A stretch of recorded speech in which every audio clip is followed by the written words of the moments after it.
Hi friends, welcome to GVK study circle. ఈ వీడియోలో July 22, 2026కి సంబంధించి వార్తలు నిలిచిన జాతీయ, అంతర్జాతీయ, రాష్ట్రీయ అంశాల గురించి, వార్తలు నిలిచిన వ్యక్తులు, అవార్డులు, పుస్తకాలు, మరి క్రీడా సంబంధిత సమాచారం ఒక్కొక్క అంశాన్ని వివరంగా తెలుసుకుందాం. అంతకంటే ముందుగా నిన్నటి డైలీ కరెంట్ అఫైర్స్ వీడియోలో అడిగిన ప్రశ్నకి వివరణతో కూడిన సమాధానాన్ని చూద్దాము. సో క్వశ్చన్ వచ్చేసి, ఇటీవల వార్తలు నిలిచిన నీతి ఆయోగ్ వారు విడుదల చేసిన ఒక ఇండెక్స్ పైన అడగడం జరిగింది. ఆల్రెడీ మన డైలీ కరెంట్ అఫైర్స్ వీడియోలో డిస్కస్ చేసిన టాపిక్నే ప్రశ్నగా ఇచ్చాను. ప్రశ్నని మరొకసారి చూడండి. నీతి ఆయోగ్ ఇన్వెస్ట్మెంట్ ఫ్రెండ్లీనెస్ ఇండెక్స్ 2026 ప్రకారము భారతదేశంలో మొదటి స్థానంలో ఉన్న రాష్ట్రం ఏది? ఈ సూచీలో తెలుగు రాష్ట్రాలు ఏ స్థానాల్లో ఉన్నాయి? తెలుగు రాష్ట్రాల ర్యాంకింగ్స్ ఏంటి? ఏదైనా ఒక సూచీ గురించి పోటీ పరీక్షల కోణంలో చూస్తున్నప్పుడు కొన్ని బేసిక్ పాయింట్స్ నేర్చుకోవాలి. అందులోనూ నీతి ఆయోగ్ వారు విడుదల చేసే నివేదికలపైన మరియు సూచీలపైన, ర్యాంకింగ్స్ పైన పోటీ పరీక్షల్లో రెగ్యులర్గా ప్రశ్నలు అడుగుతున్నారు. సో ఫస్ట్ కాన్సెప్ట్ చూద్దాము. నీతి Aayog national institution for transforming India. నీతి ఆయోగ్ అనేది 2015 సంవత్సరం జనవరి 1వ తేదీన స్థాపన జరిగింది. అప్పటి వరకు పనిచేసిన ప్లానింగ్ కమిషన్, ప్రణాళికా సంఘం స్థానంలో ఏర్పాటై ప్రస్తుతం పనిచేస్తోంది నీతి ఆయోగ్. మరి నీతి ఆయోగ్ అనేది ఒక చట్టబద్ధ సంస్థ కాదు. It is not statutory body. చట్టబద్ధ సంస్థ కాదు, రాజ్యాంగబద్ధ సంస్థ కూడా కాదు. మరి ఎలా పనిచేస్తుంది నీతి ఆయోగ్ అంటే, నీతి ఆయోగ్ ఏర్పాటు ఏ విధంగా జరిగింది? కేంద్ర మంత్రిమండలి తీర్మానం ఆధారంగా ఏర్పాటై పనిచేస్తోంది నీతి ఆయోగ్. ఇది ఒక అడ్వైజరీ బాడీ మాత్రమే. మీరు పోటీ పరీక్షల్లో ఒక రకమైన ప్రశ్న, థింక్ ట్యాంక్, కోఆపరేటివ్ ఫెడరలిజం, ఈ పదాలను కనుక చూసినట్లయితే, ప్రశ్నలో చూసినట్లయితే సమాధానం ఇచ్చిన 4 ఇన్ఫరెన్సెస్లో కనుక నీతి ఆయోగ్ అనే ఆప్షన్ ఉందనుకోండి, మ్యాక్సిమం అదే ఆన్సర్ అయి ఉండొచ్చు. కోఆపరేటివ్ ఫెడరలిజం, థింక్ ట్యాంక్, ఈ పదాలు వినగానే మీకు నీతి ఆయోగ్ గుర్తుకు రావాలి. ఒక అడ్వైజరీ బాడీ ఇది. మరి అటువంటి నీతి ఆయోగ్కి ఎక్స్ అఫిషియో చైర్పర్సన్గా, ఎక్స్ అఫిషియో అంటే పదవి రీత్యా లేదా అధికార రీత్యా, అంటే ఒక పదవిలో ఉండే వ్యక్తి మరొక పదవిని కూడా నిర్వర్తించడం అన్నట్టు. నీతి ఆయోగ్కి ఎక్స్ అఫిషియో చైర్పర్సన్గా ప్రైమ్ మినిస్టర్ గారు ఉంటారు, ప్రస్తుతం నరేంద్ర మోదీ గారు. మరియు నీతి ఆయోగ్కి వైస్ చైర్పర్సన్గా యాక్టివ్ రోల్ ఉంటుంది. వైస్ చైర్పర్సన్గా ప్రస్తుతం ఎవరు విధులు నిర్వర్తిస్తున్నారంటే అశోక్ కుమార్ లాహిరి గారు. పేరు గుర్తుంచుకోండి, అశోక్ కుమార్ లాహిరి గారు. తను వెస్ట్ బెంగాల్ రాష్ట్రానికి చెందిన వ్యక్తి. రీసెంట్గా 2026లో అపాయింట్మెంట్స్లో చూసాం మనం. అశోక్ కుమార్ లాహిరి నీతి ఆయోగ్కి వైస్ చైర్పర్సన్. మరియు నీతి ఆయోగ్కి సిఇఓగా ఎవరు విధులు నిర్వర్తిస్తున్నారంటే నిధి చిబ్బర్ గారు. గుర్తుపెట్టుకోండి, తను కూడా రీసెంట్లీ అపాయింటెడ్. నిధి చిబ్బర్ గారేమో సిఇఓ, వైస్ చైర్పర్సన్ ఏమో అశోక్ కుమార్ లాహిరి గారు. మరి నీతి ఆయోగ్లో ప్రస్తుతం 7 ఫుల్ టైం మెంబర్స్ ఉన్నారు. ఇకపోతే నీతి ఆయోగ్కి సంబంధించి చాలా సూచనలు మనం చూస్తున్నాము. ఒక్క విషయాన్ని గుర్తుంచుకోండి, పోటీ పరీక్షల ప్రశ్నపత్రంలో, అది ఏ పోటీ పరీక్ష అయినా, ఏ స్థాయి పోటీ పరీక్ష అయినా, నీతి ఆయోగ్ అనే పదం లేకుండా ప్రశ్నపత్రమే ఉండదు. అంతటి ఇంపార్టెన్స్ ఉన్న టాపిక్ నీతి ఆయోగ్. మరి నీతి ఆయోగ్ వారు 2026 జూలై నెలలో విడుదల చేసిన ఒక సూచి, ఒక ఇండెక్స్ పేరు ఏంటంటే ఇన్వెస్ట్మెంట్ ఫ్రెండ్లీనెస్ ఇండెక్స్ 2026. ఇన్వెస్ట్మెంట్ అంటే పెట్టుబడులు. అర్థశాస్త్రంలో పెట్టుబడుల యొక్క ప్రాధాన్యత గురించి మీకు తెలుసు. ఏ ప్రాంతమైనా, ఏ రాష్ట్రమైనా, ఏ దేశమైనా ఎంత ఎక్కువ మొత్తంలో ఎఫ్డిఐస్ని లేదా ఇన్వెస్ట్మెంట్స్ని, పెట్టుబడులను అట్రాక్ట్ చేస్తాయో, ఆకర్షిస్తాయో, ఆ ప్రాంతం లేదా రాష్ట్రం లేదా దేశము ఎకానమీలో మంచి గ్రోత్ రేట్ని నమోదు చేస్తుంది. అందుకే చాలా రాష్ట్ర ప్రభుత్వాలు కానివ్వండి, కేంద్ర ప్రభుత్వం కానివ్వండి, ఎక్కువగా క్యాపిటల్ ఎక్స్పెండిచర్ పైన ఫోకస్ చేస్తారు. క్యాపిటల్ ఎక్స్పెండిచర్ అంటే సింపుల్గా చెప్పాలంటే ఏంటంటే ఇన్ఫ్రాస్ట్రక్చర్ని డెవలప్ చేయడం, ఇటువంటివి మూలధనమేమో.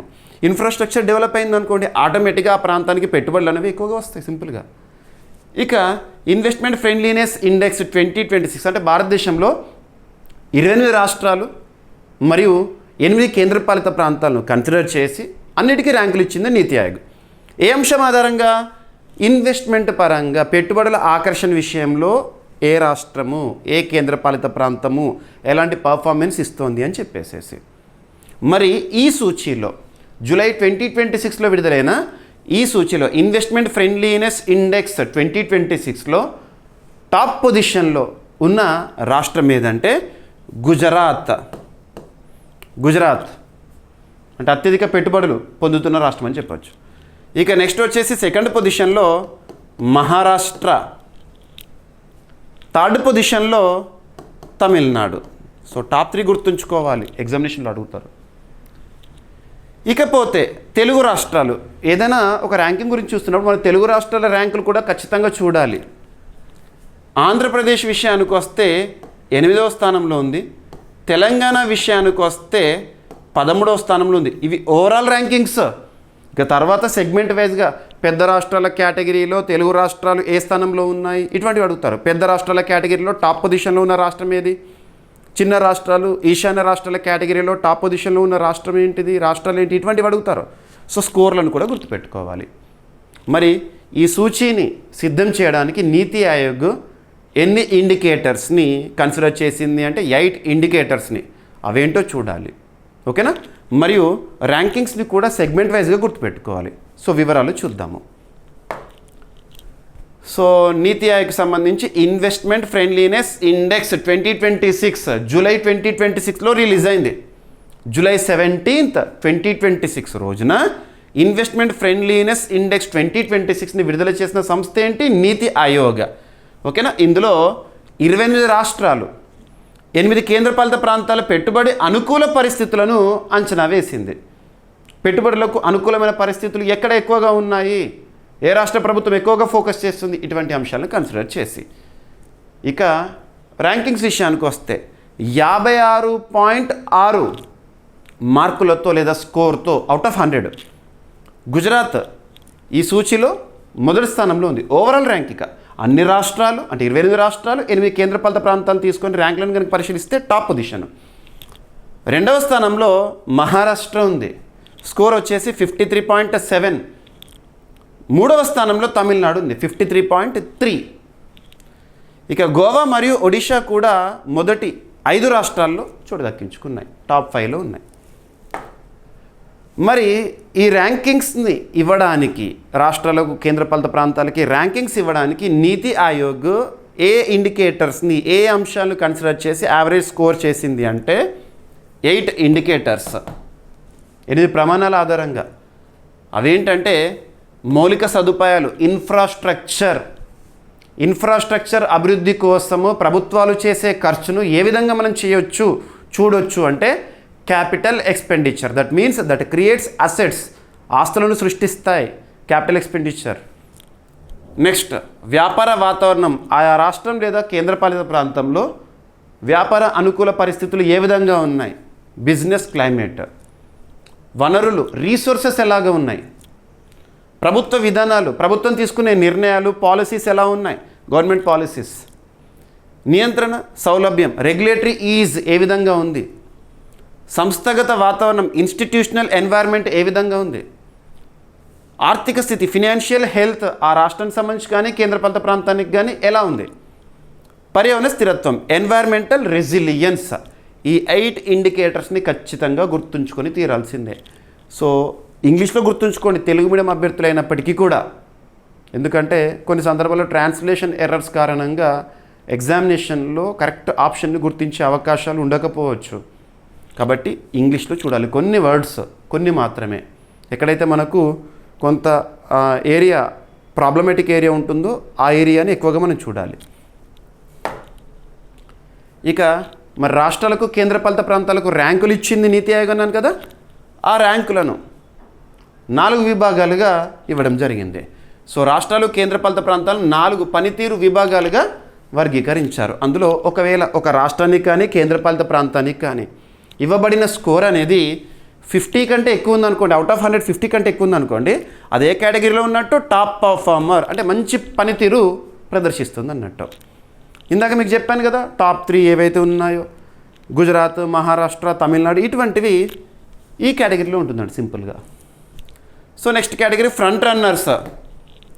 45 నుంచి 50 స్కోర్ లేదా మార్కులు పొందిన రాష్ట్రమైన కేంద్రపాలిత ప్రాంతమైన ఫ్రంట్ రన్నర్స్లో ఉంటాయి. మన తెలుగు రాష్ట్రాలు ఫ్రంట్ రన్నర్స్ కేటగిరీలో ఉన్నాయి, గుర్తుంచుకోండి. ఎమర్జింగ్ పర్ఫార్మర్స్ 40 నుంచి 45 కంటే తక్కువ స్కోర్ లేదా మార్కులు పొందిన రాష్ట్రాలు కేంద్రపాలిత ప్రాంతాలు ఈ విభాగంలో. ఆస్పైరింగ్ స్టేట్స్ ఇప్పుడిప్పుడే అభివృద్ధి చెందుతున్నాయి అన్నట్టు. 40 కంటే తక్కువ మార్కులు లేదా స్కోర్ పొందిన రాష్ట్రాలు కేంద్రపాలిత ప్రాంతాలు ఇందులో ఉంటాయి. ఇక రాష్ట్రాలను 3 సమాన వర్గాలుగా పోల్చారు. పెద్ద రాష్ట్రాల కేటగిరీ అని, కొండ ప్రాంతాలు హిల్లీ స్టేట్స్, ఈశాన్య రాష్ట్రాలు ఉంటాయి కదా వాటన్నిటినీ ఒక కేటగిరీ అని, నెక్స్ట్ కేంద్రపాలిత ప్రాంతాలు అండ్ అర్బన్ యూనియన్ టెరిటరీస్ ఏవైతే ఉంటే వాటిని. మరి ఇక్కడ అబ్జర్వ్ చేస్తే పెద్ద రాష్ట్రాల కేటగిరీలో టాప్లో గుజరాత్, మహారాష్ట్ర, తమిళనాడు ఉంది. చిన్న రాష్ట్రాలు మరియు కొండ ప్రాంతాలు ఈశాన్య రాష్ట్రాల కేటగిరీలో ఉత్తరాఖండ్, అస్సాము, హిమాచల్ ప్రదేశ్ ఉంది. ఇక కేంద్రపాలిత ప్రాంతాలు, నగర కేంద్రపాలిత ప్రాంతాల విషయానికి వస్తే ఢిల్లీ, గోవా, చండీగఢ్. సో టాప్ వచ్చేసి గోవా, సెకండ్ ఢిల్లీ, నెక్స్ట్ చండీగఢ్. ఇది టాప్ అన్నట్టు. First second third, first second third, first second third ఆయా కేటగిరీ వైజ్గా. ఇక ఓవరాల్గా తీసుకుంటే 28 రాష్ట్రాలు, 8 కేంద్రపాలిత ప్రాంతాలు, అంటే అవుట్ ఆఫ్ 36లో టాప్ 5, బాటమ్ 5. సో టాప్ 5లో గుజరాత్ స్కోర్ గుర్తుంచుకోండి, మహారాష్ట్ర, తమిళనాడు, గోవా, ఒడిషా. ఓకేనా. ఇక ఈ టాప్ 5 స్టేట్స్ కలిపి భారతదేశానికి వచ్చే మొత్తం ఎఫ్డిఐస్ ఫారెన్ డైరెక్ట్ ఇన్వెస్ట్మెంట్స్లో సుమారు 85% వాటాని కలిగి ఉన్నాయంట. ఇక చివరి 5 రాష్ట్రాలు లేదా కేంద్రపాలిత ప్రాంతాలను కనుక పరిశీలించినాం అనుకోండి, లక్షద్వీప్ బాటమ్ పొజిషన్లో ఉంది, చిట్ట చివరి అంటే 36th పొజిషన్. ఇక నెక్స్ట్ లడాక్, అండమాన్ నికోబార్, మణిపూర్, సిక్కిం. ఓకేనా. ఇక తెలుగు రాష్ట్రాల స్థానాలు గుర్తుపెట్టుకోండి. ఇక 2 ర్యాంకులు ఇచ్చాను. ఓవరాల్గా తీసుకుంటే ఆంధ్రప్రదేశ్ 8th పొజిషన్లో ఉంది. స్కోర్ గుర్తుంచుకోండి 48.7 ఫ్రంట్ రన్నర్ కేటగిరీ. పెద్ద రాష్ట్రాల విభాగం కనుక ఓన్లీ పెద్ద రాష్ట్రాన్ని కనుక కన్సిడర్ చేసినాం అనుకోండి, అందులో 6వ స్థానం అంట. తెలంగాణ 13వ స్థానము, స్కోర్ వచ్చేసేసి 47.3. 13వ స్థానం ఏంటి ఓవరాల్గా అవుట్ ఆఫ్ 36లో. పెద్ద రాష్ట్రాల విభాగంలో తీసుకుంటే 10వ స్థానం అంట. ఇక ఇతర అంశాలు ఈ సూచికి సంబంధించి ఈ రిపోర్ట్లో రిలీజ్ చేసింది నీతి ఆయోగ్. గణాంకాలు గుర్తుపెట్టుకోండి. ఈ సూచికలో 1850 మంది క్రియాశీల పెట్టుబడిదారుల అభిప్రాయాలను కూడా పరిగణలోకి తీసుకున్నారు.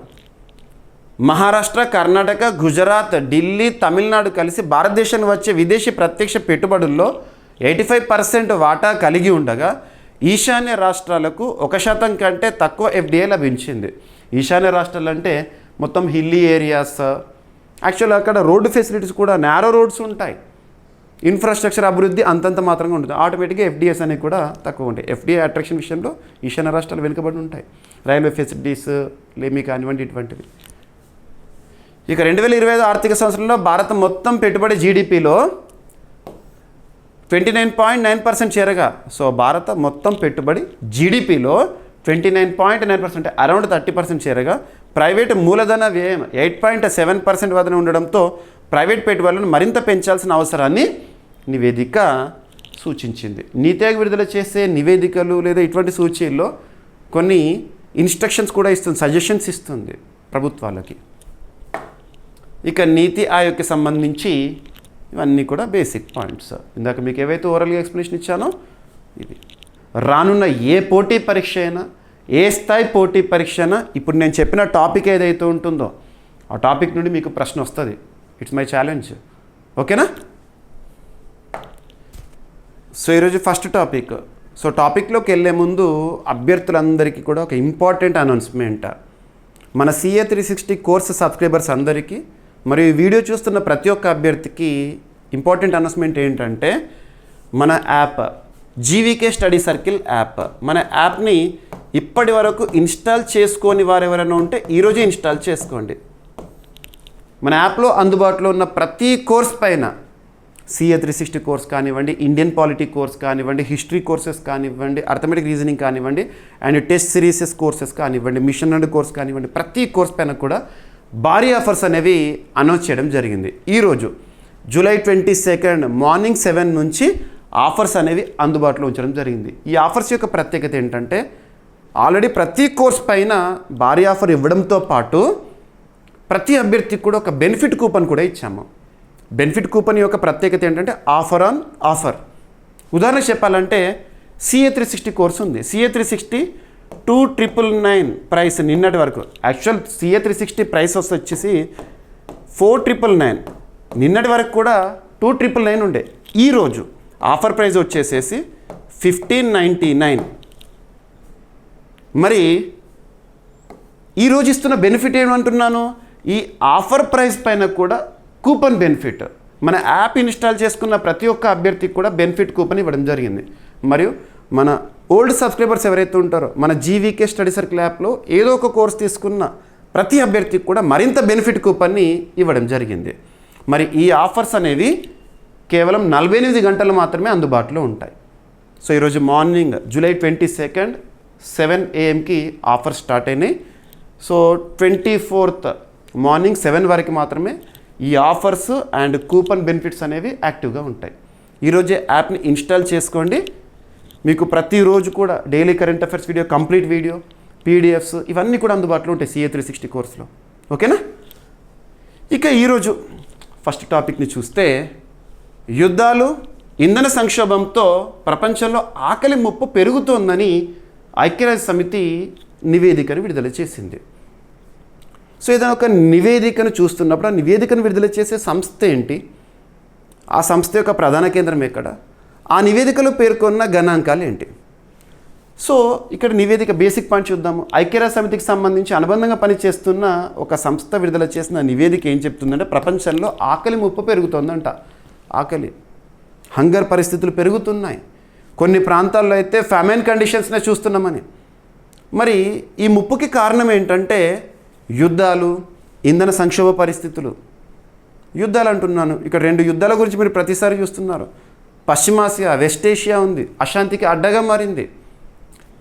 Iran versus Israel and America. ఇంకోటి చూద్దాము, ఇంకో ప్రాంతంలో రష్యా వర్సెస్ యుక్రెయిన్. ఈ యుద్ధ పరిస్థితులు ప్రపంచంపై ప్రభావాన్ని చూపిస్తున్నాయి. ప్రభావం ఎలా ఉంటుందో ఒక్క మాట చెప్పాలంటే, హార్ముజ్ జలసంధి ఎన్నిసార్లు మనం డిస్కస్ చేసామో మీకే తెలుసు. హార్ముజ్ జలసంధి తీవ్ర సంక్షోభ పరిస్థితిలో ఉంది. ప్రపంచ చమురు రవాణాలో కీలక పాత్ర పోషించే హార్ముజ్ జలసంధి తరచూ నిలిపివేతకు గురవుతుంది ఈ యుద్ధ పరిస్థితిలో. దీని ప్రభావం అనేది ప్రపంచ దేశాలపై పడుతుంది. ఇంధన ధరలు పెరుగుతున్నాయి, బగ్గుమంటున్నాయి.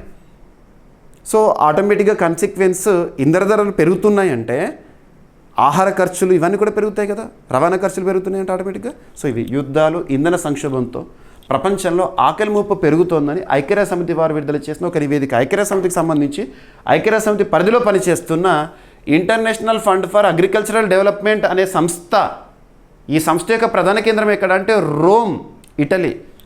రోమ్, ఇటలీ కేంద్రంగా పనిచేస్తున్న ఐక్యరాజ్య సమితికి అనుబంధంగా పనిచేస్తున్న international fund for agricultural development వారు విడుదల చేసిన గణాంకాలు ఏం చెప్తున్నాయో చూస్తే సరిపోతుంది. జస్ట్ ఒక 2-3 పాయింట్స్. ఐక్యరాజ్య సమితి ఆహార భద్రతా నివేదిక ప్రకారము యుద్ధాలు, ఇంధన మార్కెట్లో అంతరాయాలు ప్రపంచంలో ఆకలి తగ్గించే ప్రయత్నాలకు పెద్ద ముప్పుగా మారినాయి. International fund for agricultural development అధ్యక్షుడు అల్వారో లారియో ఘర్షణలు, ఇంధన ధరల పెరుగుదల వల్ల ఇంధనం, ఎరువులు, ఆహార ఉత్పత్తి, రవాణా ఖర్చులు పెరుగుతున్నాయని తెలిపారు. దీంతో అదనంగా 90 లక్షల నుంచి 1.8 కోట్ల మంది ఆకలి బారిన పడే ప్రమాదం ఉంది. ఆకలి చావులు కూడా నమోదయ్యే పరిస్థితులు ఉన్నాయని హెచ్చరిస్తున్నారు, కాషన్ ఇస్తున్నారు.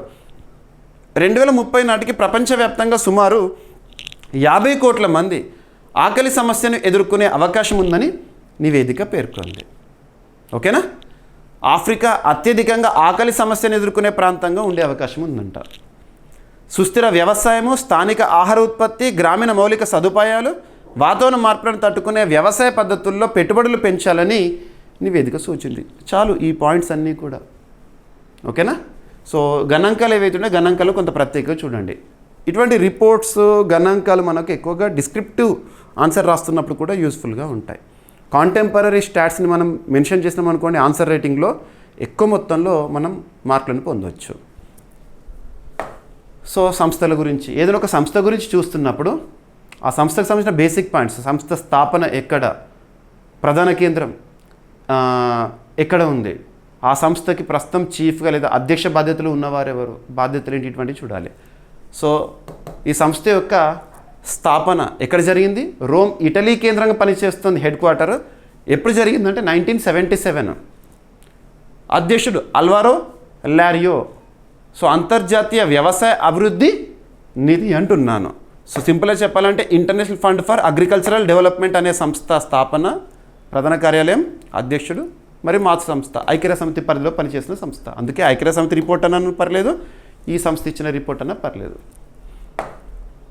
ఓకేనా. Food and agriculture organisation 1945 Rome, Italy కేంద్రంగా పనిచేస్తుంది. అంతర్జాతీయ స్థాయిలో ఆహారం సంబంధించి కానివ్వండి కీలకమైన ఒక సంస్థ. ఇక ప్రపంచంలోని ప్రతి దేశం కూడా 2015 సంవత్సరం నుండి 2030 సంవత్సరం వరకు సాధించాల్సిన లక్ష్యాలు ఉంటాయి కదా, సుస్థిరాభివృద్ధి లక్ష్యాలు, సస్టైనబుల్ డెవలప్మెంట్ గోల్స్. అందులో గోల్ నెంబర్ 2, మొత్తం 17 గోల్స్ ఉంటాయి. అందులో గోల్ నెంబర్ 2 జీరో హంగర్ గురించి చెప్తుంది. గోల్స్ చూడండి, సస్టైనబుల్ డెవలప్మెంట్ గోల్స్ గురించి మీకు తరచు చెప్తున్నాను. ఒక టాపిక్లో భాగంగా మీకు చాలా పాయింట్స్ అడిషన్గా ఇస్తున్నాను. ఆ పాయింట్స్ లింక్ చేస్తూ టాపిక్ నేర్చుకోండి. కరెంట్ అఫైర్స్ కోణంలో 100% సాధించడంతో పాటు జనరల్ స్టడీస్లో కూడా మ్యాక్సిమం స్కోర్ చేయగలుగుతారు. ఇక బ్రిక్స్కి సంబంధించి అయితే ప్రతిరోజు ఒక 2 సదస్సులను మనం చూస్తున్నాం. ఎందుకు అంటే 2026 జనవరి 1వ తేదీన భారత్ బ్రిక్స్కి అధ్యక్ష బాధ్యతలను అధికారికంగా స్వీకరించింది. ఈ సంవత్సరం పొడవునా కూడా భారత్ అధ్యక్షతన, భారత్ ఆతిథ్యంలో, భారత్ ఆధ్వర్యంలో బ్రిక్స్ కూటమి సమావేశాలు జరుగుతాయి. డిఫరెంట్ సెగ్మెంట్స్లో చూస్తున్నాము. వ్యవసాయ మంత్రుల సమావేశం అని, ఇంధన మంత్రుల సమావేశం అని, ఇలా చెప్పుకుంటూ పోతే చాలా. మరి బ్రిక్స్కి సంబంధించి శిఖరాగ్ర సమావేశం ఇక జరగబోతోంది. రాను రోజుల్లో మనం చూస్తాము. ఖచ్చితంగా దానిపైన ప్రశ్న ఎక్స్పెక్ట్ చేయాలి. ఈ సంవత్సరం జరిగే ఏ పోటీ పరీక్షలైనా, ఏ స్థాయి పోటీ పరీక్షలైనా బ్రిక్స్ సంబంధించి అట్లీస్ట్ ఒక 2 to 3 క్వశ్చన్స్ వస్తాయి మీకు. ఎందుకు ఇంతగా చెప్తున్నానంటే 2023 సంవత్సరం భారత్ G20కి అధ్యక్ష బాధ్యతలు నిర్వర్తించింది. 2023 సెప్టెంబర్లో శిఖరాగ్ర సదస్సు కూడా భారతదేశంలో జరిగింది. ఆ సమయంలో పోటీ పరీక్షల్లో G20కి సంబంధించి 3-4 ప్రశ్నలు వచ్చాయి ప్రతి పోటీ పరీక్షలో. కారణం ఏంటంటే G20కి అధ్యక్ష బాధ్యతల్లో భారత్ ఉండే కాబట్టి. అలా ఇప్పుడు బ్రిక్స్కి సంబంధించి కూడా చూడండి.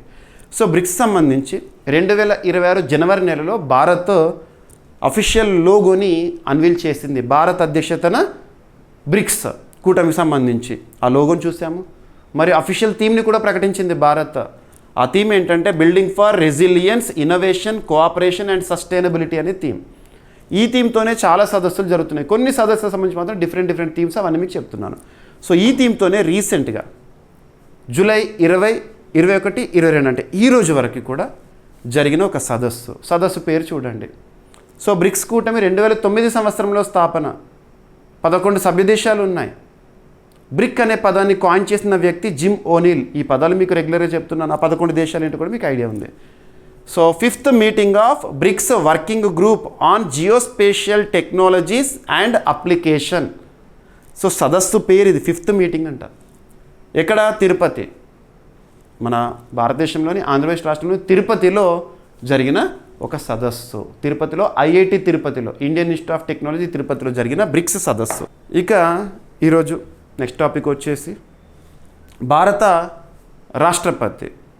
దేశంలోనే అత్యున్నత పదవిలో రాష్ట్రపతి గారు ఉంటారు, రాజ్యాంగ అధినేత. భారత రాష్ట్రపతి లేదా ఇండియాస్ ప్రెసిడెంట్ ద్రౌపది ముర్ము గారి విదేశీ పర్యటనలో భాగంగా మాల్డోవా పర్యటన గురించి చూద్దాము. ఏదైనా ఒక దేశం గురించి మనము కరెంట్ అఫైర్స్లో చూస్తున్నప్పుడు లొకేషన్ మీకు చూపిస్తున్నాను. Location is important.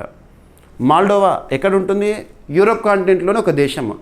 చాలామంది కన్ఫ్యూజ్ అయ్యే పాయింట్ ఏంటంటే మాల్డోవా నల్ల సముద్రానికి ఆనుకొని ఉన్న దేశం అని అనుకుంటారు, కానీ కాదు. కనబడుతుంది, దగ్గర కనబడుతుంది. నల్ల సముద్రాన్ని ఆనుకొని ఉండే దేశాలు 6: Russia, Ukraine, Georgia, Romania, Bulgaria, Turkey. 6 దేశాలు. 6 దేశాల్లో మాల్డోవా లేదు. కాకపోతే భౌగోళికంగా అతి సమీపంలో ఉంటుంది బ్లాక్ సీకి మాల్డోవా. ఓకేనా.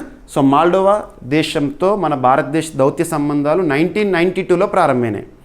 అప్పటి నుండి చూస్తే ఆ దేశ పర్యటన చేసిన మొట్టమొదటి రాష్ట్రపతిగా ద్రౌపది ముర్ము గారు. సో మాల్డోవా నుండి నార్త్ మెసడోనియా వెళ్ళారు, ఈరోజు మీరు చూశారు. సో అప్డేట్ రేపు చూద్దాము. ఫస్ట్ ఇండియా మాల్డోవా రిలేషన్స్ ఈ ఒప్పందాలు ఏంటి, ఈ పర్యటన సందర్భంగా జరిగినాయి ఏంటో చూద్దాము. రాష్ట్రపతి ద్రౌపది ముర్ము గారు జూలై 20న మాల్డోవా అధ్యక్షురాలు మాయా సాండు ఆహ్వానం మేరకు రిపబ్లిక్ ఆఫ్ మాల్డోవాను సందర్శించారు. 1992లో భారత మాల్డోవా దౌత్య సంబంధాలు ప్రారంభమైన తర్వాత భారత రాష్ట్రపతి గారు చేసిన తొలి అధికారిక పర్యటన ఇది. చిసినౌలో జరిగిన ద్వైపాక్షిక చర్చల్లో వాణిజ్యము, సాంకేతికత, విద్య, ఆరోగ్యము, వ్యవసాయము, పునరుత్పాదక శక్తి, స్వచ్ఛ ఇంధనం రంగాల్లో సహకారంపై చర్చించారు. ఇరు దేశాలు భారత మాల్డోవా 3Ts టీలు 3 అన్నట్టు ఏంటంటే ట్రేడ్, టెక్నాలజీ, టాలెంట్ పైన ప్రత్యేక దృష్టి పెట్టినాయి. అలాగే కృత్రిమ మేధస్సు, సైబర్ దౌత్యము, ఔషధ పరిశ్రమ, సమాచార సాంకేతికత, పెట్టుబడులు, ఆవిష్కరణలు వంటి రంగాల్లో సహకారాన్ని విస్తరించేందుకు ఇరు దేశాలు కూడా అంగీకరించినాయి. రాష్ట్రపతి ద్రౌపది ముర్ము మాల్డోవా పార్లమెంట్ అధ్యక్షుడు ఇగోర్ గ్రోసును కలుసుకొని మాల్డోవా భారత్ పార్లమెంటరీ స్నేహ బృందం సభ్యులతో సమావేశమయ్యారు. ఇరు దేశాల వ్యాపార సంబంధాలు బలోపేతం చేసేందుకు భారత్ మాల్డోవా బిజినెస్ ఫోరంని నిర్వహించారు.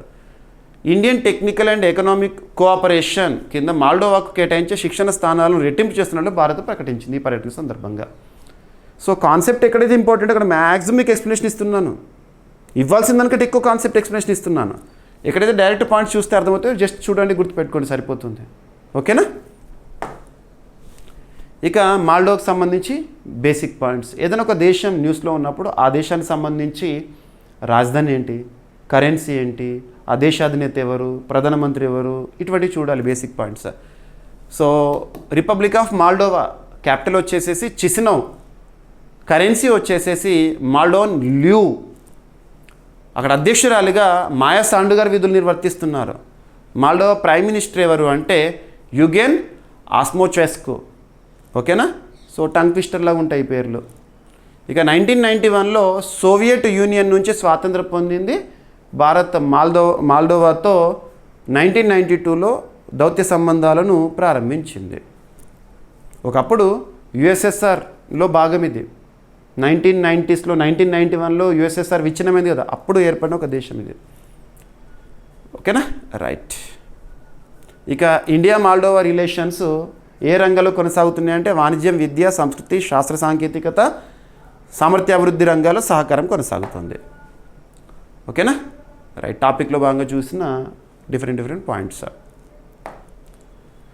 ఇక నెక్స్ట్ పర్యావరణ అంశాల్లో భాగంగా మనం కరెంట్ అఫైర్స్ని ఒక సింగిల్ సబ్జెక్ట్లా కాకుండా జనరల్ స్టడీస్లో భాగంగా వస్తున్న అప్డేటెడ్ ఇన్ఫర్మేషన్గా చూస్తున్నాం. ఇది జాగ్రఫీ అండ్ ఎన్వైర్న్మెంట్లో ఇంపార్టెన్స్ ఉన్న టాపిక్గా మీరు చూడవచ్చు. కొల్లేరు లేక్. సో కొల్లేరు సంక్షోభం గురించి మనం రెగ్యులర్గా చూస్తాం, సినిమాలు కూడా వచ్చినాయి. సో సుప్రీంకోర్టు నియమించిన ఒక ఎంపవర్డ్ కమిటీ కొల్లేరు పైన చెప్తున్న మాటలు ఏంటి, ఆంధ్రప్రదేశ్ రాష్ట్ర ప్రభుత్వానికి ఇచ్చిన ఆదేశాలు ఏంటో చూద్దాము. కొల్లేరు వన్యప్రాణి అభయారణ్యంపై సుప్రీంకోర్టు నియమించిన సిఈసి ఆదేశాలు. సిఈసి అంటే సెంట్రల్ ఎంపవర్డ్ కమిటీ. ఎవరు వేశారు? సుప్రీంకోర్టు. దేనిపైన అధ్యయనం చేయమని? కొల్లేరు వన్యప్రాణి అభయారణ్యం పైన అధ్యయనం చేశారు వీళ్ళు. సో సుప్రీంకోర్టు నియమించిన సెంట్రల్ ఎంపవర్డ్ కమిటీ కొల్లేరు వన్యప్రాణి అభయారణ్యంలో ఉన్న అక్రమ చేపల చెరువులు మరియు పర్యావరణ క్షీణతపై ఆంధ్రప్రదేశ్ ప్రభుత్వానికి ఆదేశాలు జారీ చేసింది. మీ కొల్లేరు పరిసర ప్రాంతాల్లో చూడండి, అక్రమంగా చేపల చెరువులు ప్రైవేట్ వారు నిర్వహిస్తున్నవి కనబడుతూ ఉంటాయి. దానిపైన ఆంధ్రప్రదేశ్ ప్రభుత్వానికి ఆదేశాలు జారీ చేశారు. పర్యావరణ సంక్షోభం, పర్యావరణ క్షీణత జరుగుతుందని. కొల్లేరు వన్యప్రాణి అభయారణ్యం ఆంధ్రప్రదేశ్లోని పశ్చిమ గోదావరి మరియు కృష్ణా జిల్లాల్లో ఉంది. ఓకేనా? సో మనము ఆంధ్రప్రదేశ్ రాష్ట్రానికి సంబంధించిన అంశాలను చూస్తున్నప్పుడైతే ఎక్స్క్లూజివ్గా ఏపీ రిలేటెడ్ రీజనల్ న్యూస్లో భాగంగా మనం చూస్తే, రీజనల్ కరెంట్ అఫైర్స్లో భాగంగా చూస్తే కొత్త జిల్లాల పరంగా ప్రత్యేకంగా చూడాలి. ఒకవేళ నేషనల్ ఇష్యూస్లో భాగంగా చూసారనుకోండి, పాత జిల్లాల పరంగానే గుర్తుపెట్టుకోండి. ఈ అభయారణ్యాన్ని వన్యప్రాణుల సంరక్షణ చట్టం 1972 కింద 1992లో ఏర్పాటు చేశారు. ఇది ఒక రామ్సార్ సైట్ కూడా. రామ్సార్ చిత్తడి నేలల సంఖ్య భారతదేశంలో 100కు చేరింది. ఓకేనా? కొల్లేరు కూడా ఆ 100లో ఒకటి. ఇది కొల్లేరు సరస్సులోని ఒక భాగాన్ని సంరక్షిస్తుంది. కొల్లేరు సరస్సు భారతదేశంలో ప్రముఖ మంచినీటి చిత్తడి నేలల పర్యావరణ వ్యవస్థల్లో ఒకటి. 2002లో రామ్సార్ చిత్తడి నేల గుర్తింపు పొందింది కొల్లేరు. మనకు కొల్లేరు అనేది మన తెలుగు స్టేట్స్లో ఉంది కాబట్టి ఈజీగా గుర్తుంటుంది. కానీ ఎక్కడో ఈశాన్య రాష్ట్రాల్లో చదువుతున్న అభ్యర్థులు కానివ్వండి, నార్థన్ ప్లేస్లో ఉన్న అభ్యర్థులకు కానివ్వండి. కొల్లేరు అనగానే అది ఎక్కడ ఉంది, సౌత్లో ఉందా, ఎక్కడ ఉందని అనుకుంటారు. ఓకేనా, ఇది నేషనల్ ఇష్యూస్లో ఇంపార్టెంట్, ఎన్వైర్న్మెంట్ సబ్జెక్ట్లో ఇంపార్టెంట్. ఏదైనా ఒక ప్రాంతము సంక్షోభంతో పర్యావరణ క్షీణతో న్యూస్లోకి వచ్చిందంటే లొకేషన్ చూడాలి. కొల్లేరు ఫ్రెష్ వాటర్ లేక్, ఇది కృష్ణా గోదావరి నదుల డెల్టాల మధ్య ఉన్నది. భారతదేశంలో అతిపెద్ద మంచినీటి సరస్సుల్లో ఒకటి. ఓకేనా, రైట్. ఇక సెంట్రల్ ఎంపవర్డ్ కమిటీ భారత సుప్రీంకోర్టు ఆదేశాల మేరకు ఏర్పాటు చేయబడింది. ఓకేనా, రైట్. అటవీ సంరక్షణ, వన్యప్రాణి సంరక్షణ, పర్యావరణ పరిరక్షణ అంశాలలో సుప్రీంకోర్టుకు సహకరిస్తుంది. ఎనఫ్. ఓకేనా, సుప్రీంకోర్టు దేశంలోని అత్యున్నత చట్టమైన రాజ్యాంగంలోని 5వ భాగంలో ఆర్టికల్ 124 నుండి 147 వరకు మనం చూస్తాము సుప్రీం జ్యుడిషియరీ గురించి. ప్రస్తుతం సుప్రీంకోర్టు ప్రధాన న్యాయమూర్తిగా ఎవరు విధులు నిర్వర్తిస్తున్నారు? జస్టిస్ సూర్యకాంత్ గారు. సుప్రీంకోర్టులో 53వ ప్రధాన న్యాయమూర్తి.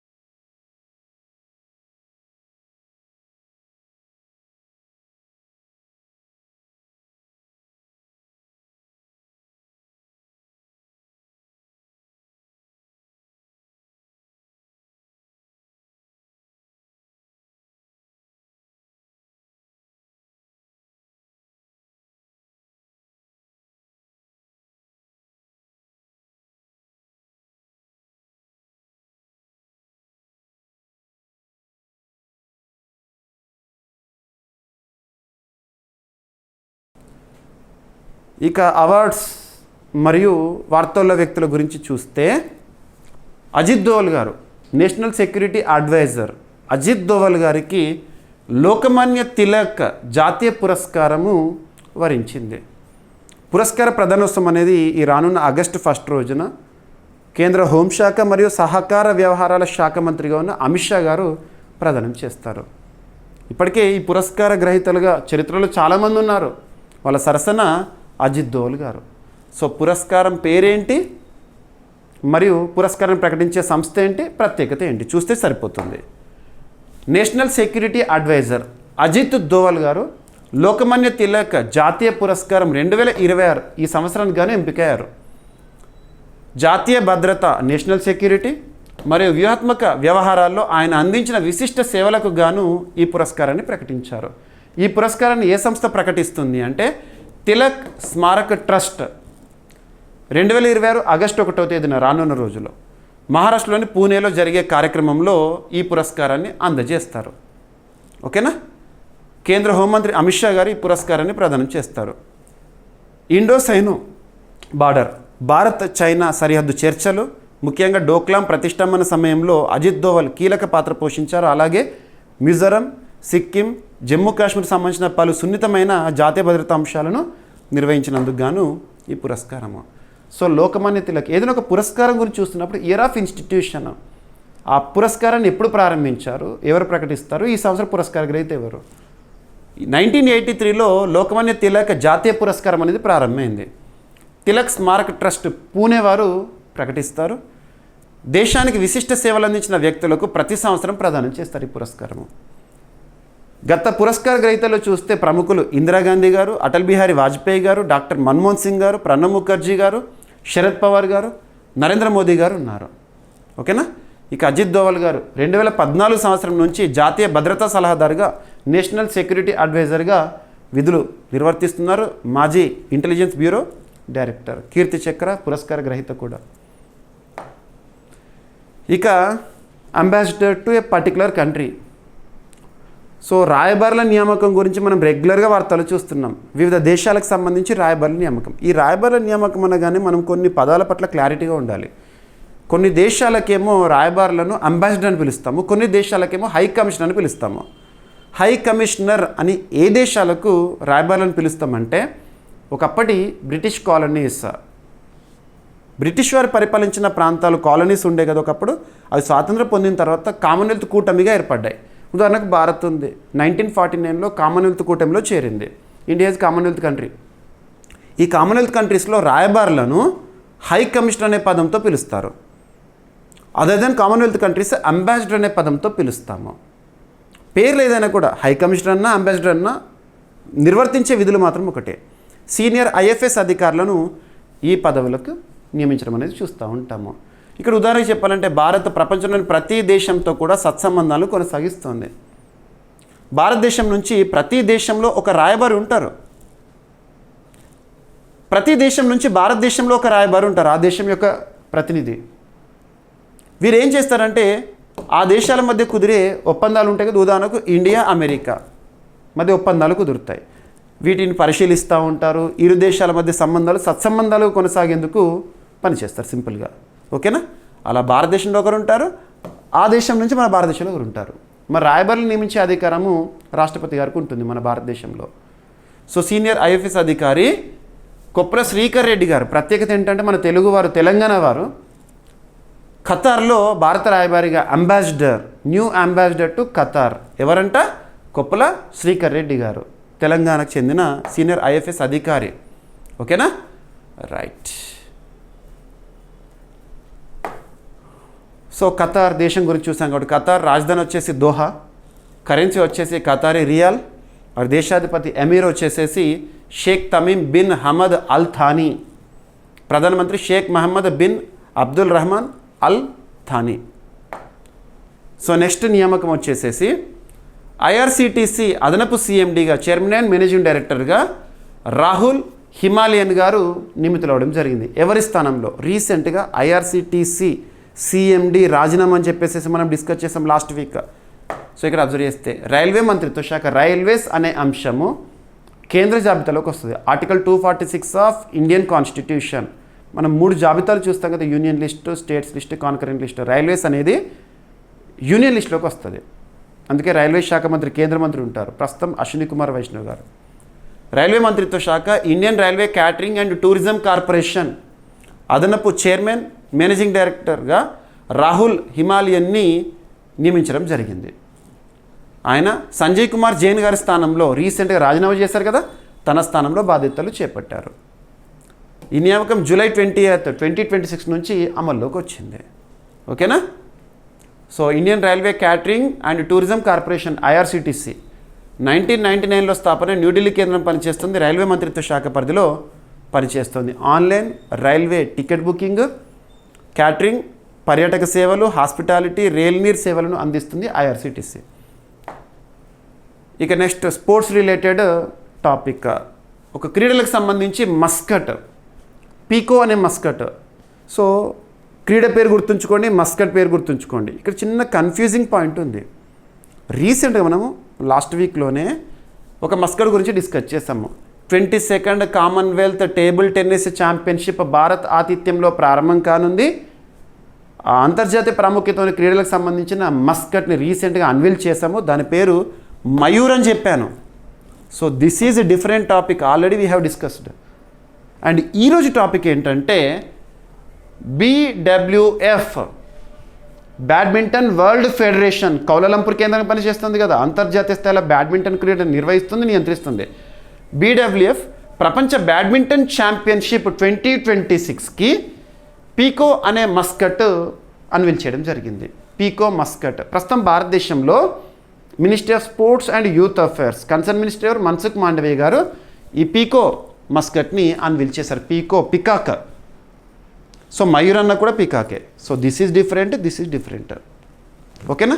సో ప్రారంభం కానున్న ఒక టోర్నమెంట్ సంబంధించి కేంద్ర యువజన వ్యవహారాలు మరియు క్రీడల శాఖ మంత్రి మన్సుఖ్ మాండవీయ గారు తానే మినిస్ట్రీ ఆఫ్ లేబర్ అండ్ ఎంప్లాయ్మెంట్కి కూడా ఉన్నారు.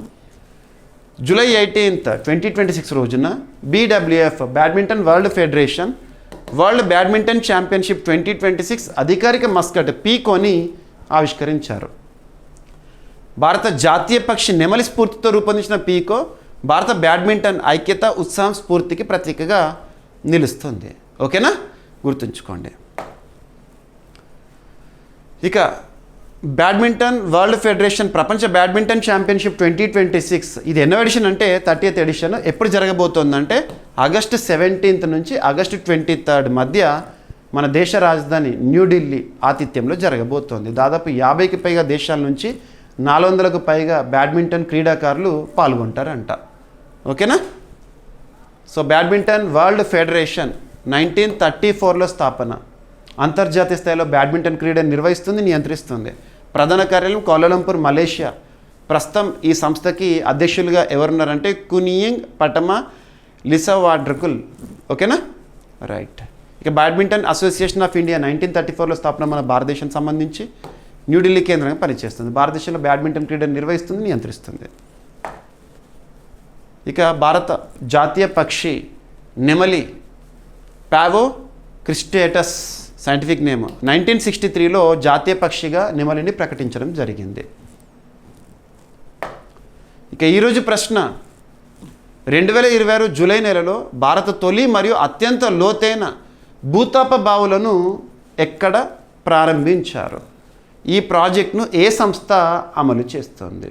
ఓకేనా, లొకేషను జియోథర్మల్ వెల్స్ అని చెప్పేసి మనం డిస్కస్ చేసాం ఆల్రెడీ డైలీ కరెంట్ అఫైర్స్ వీడియోలో. మరియు ఈ ప్రాజెక్ట్ని ఏ సంస్థ అమలు చేస్తుంది? సో అభ్యర్థులకు మరొకసారి చెప్తున్నాను, మన app GVK study circle app, GVK study circle app ఇప్పటివరకు ఇన్స్టాల్ చేసుకొని వారు ఎవరైనా ఉంటే ఇన్స్టాల్ చేసుకోండి. మన యాప్లో అందుబాటులో ఉన్న ప్రతి కోర్స్ పైన CA 360, Indian polity, arithmetic reasoning, history courses, test series courses, mission hundred course, ప్రతి కోర్స్ పైన కూడా భారీ ఆఫర్ అనేది ఈరోజే అందుబాటులోకి తీసుకురావడం జరిగింది.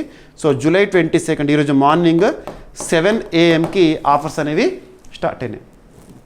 ఈ ఆఫర్స్ యొక్క ప్రత్యేకత ఏంటంటే offer on offers. So course offer ప్రైస్లో ఉంది. ఆఫర్ ప్రైస్ పైన మరొక బెనిఫిట్ కూపన్ కూడా ప్రతి ఒక్క అభ్యర్థి కూడా అందుబాటులో ఉంచాము. ఓకేనా, సో ఈ ఆఫర్స్ 48 అవర్స్ మాత్రమే అందుబాటులో ఉంటాయి. సో ఈ క్లాస్ ఎక్స్ప్లెనేషన్ ఏదైతే ఉంటుందో ఆ ఎక్స్ప్లెనేషన్ సంబంధించిన PDF మరియు కంప్లీట్ క్లాస్ అనేది CA 360 2026 కోర్సులో ఉంటుంది. అందులో daily current affairs complete class ఉంటుంది, PDF తెలుగు మీడియం అభ్యర్థుల కోసం తెలుగులో ఉంటుంది, ఇంగ్లీష్ మీడియం అభ్యర్థుల కోసం ఇంగ్లీష్లో ఉంటుంది. మంత్ ముగియగానే monthly roundup videos, monthly magazine, special videos, short duration videos, one liner current affairs ఇవన్నీ ఉంటాయి. ఓకేనా, సో భారీ ఆఫర్తో ఈరోజు కోర్స్ అందుబాటులో ఉంది, చూడండి. ఇక ఈరోజు టాపిక్స్ని క్విక్ రివిజన్ చేస్తే, నిన్నటి డైలీ కరెంట్ అఫైర్స్ వీడియోలో అడిగిన ప్రశ్నకి కంప్లీట్ ఎక్స్ప్లెనేషన్ ఇచ్చాను. సో ఫస్ట్ టాపిక్ వచ్చేసి, యుద్ధాలు, ఇంధన సంక్షోభంతో ప్రపంచంలో ఆకలి ముప్పు పెరుగుతోందని ఐక్యరాజ్య సమితి విడుదల చేసిన ఒక నివేదిక, international fund for agricultural development సంస్థ విడుదల చేసిన గణాంకాలు ఏంటి? సో బ్రిక్స్కి సంబంధించిన ఒక summit, 5th meeting of BRICS working group on geospatial technologies and application. So ఆతిథ్య ప్రాంతము తిరుపతి, ఆంధ్రప్రదేశ్. ఈరోజు ముగిసిన సమావేశము. థీమ్ ఏంటి, ప్రత్యేకత ఏంటి? అండ్ మాల్డోవా పర్యటనలో భారత రాష్ట్రపతి ద్రౌపది ముర్ము గారు, ఈ పర్యటన విశేషాలు, ఒప్పందాలు. మాల్డోవాని పర్యటించిన భారత మొట్టమొదటి రాష్ట్రపతిగా చరిత్రలో నిలిచారు. కొల్లేరు వన్యప్రాణి అభయారణ్యంపై సుప్రీంకోర్టు నియమించిన సెంట్రల్ ఎంపవర్డ్ కమిటీ ఆదేశాలు ఆంధ్రప్రదేశ్ రాష్ట్ర ప్రభుత్వానికి. 201.17 లక్షల కోట్ల రూపాయలకు చేరిన కేంద్ర ప్రభుత్వ అప్పు. భారత తొలి electric vertical takeoff and landing విమానం E200X ఆవిష్కరణ. సో అభివృద్ధి చేసిన సంస్థ పేరేంటి? The eplane company. ఇది IIT Madras incubated startup. So electric vertical takeoff and landing. So భారత తొలి vanadium redox flow battery energy storage ప్రాజెక్ట్కి కేంద్ర ప్రభుత్వం ఆమోదము, 100 MWh. ఈ ప్రాజెక్ట్ ఎక్కడ? లొకేషన్ గుర్తుంచుకోండి, గుజరాత్లోని ఖౌడా సోలార్ పార్క్లో ఏర్పాటు చేయనున్నారు. గ్రీన్ హైడ్రోజన్ కోసం ఈకోజెన్ సెంటర్ ఆఫ్ ఎక్సలెన్స్ని ఏర్పాటు చేయనున్న IIT కాన్పూర్. ఈకోజెన్ అంటే ఏంటి, ఉద్దేశం ఏంటి? సో వార్తలు నిలిచిన ఒక ఒప్పందం CSIRకి సంబంధించి. సెమీకండక్టర్ నైపుణ్యాభివృద్ధి కోసం 2 సెంటర్ ఆఫ్ ఎక్సలెన్స్ని ఏర్పాటు చేయనున్న నైలిట్ అనే సంస్థ, national institute of electronics and information technology సంస్థ ఎక్కడెక్కడ ఏర్పాటు చేయబోతోంది? గుజరాత్లోని అహ్మదాబాద్లో మరియు అస్సాంలోని గౌహతిలో సెంటర్ ఆఫ్ ఎక్సలెన్స్లో సెమీకండక్టర్ రంగానికి సంబంధించి. ఇక లాంగ్ రేంజ్ మిసైల్స్ కోసం స్వదేశీ టర్బోఫ్యాన్ ఇంజన్ని రూపకల్పన చేసిన హైదరాబాదీ సంస్థ పేరు గుర్తుంచుకోండి, పానినియన్ ఇండియా. లాంగ్ రేంజ్ మిసైల్స్ కోసము. ఓకేనా, సో యంతూర్ 4.5 కిలో న్యూటన్ టర్బోఫ్యాన్ ఇంజన్ కార్యక్రమం. ఇక ఆంధ్రప్రదేశ్ రాష్ట్రానికి సంబంధించి ఏపీ స్టేట్ గవర్నమెంట్ మరియు యుఎన్ హ్యాబిటాట్ మధ్య కుదిరిన ఒప్పందము సుస్థిరాభివృద్ధి పట్టణాల కోసము. ఓకేనా?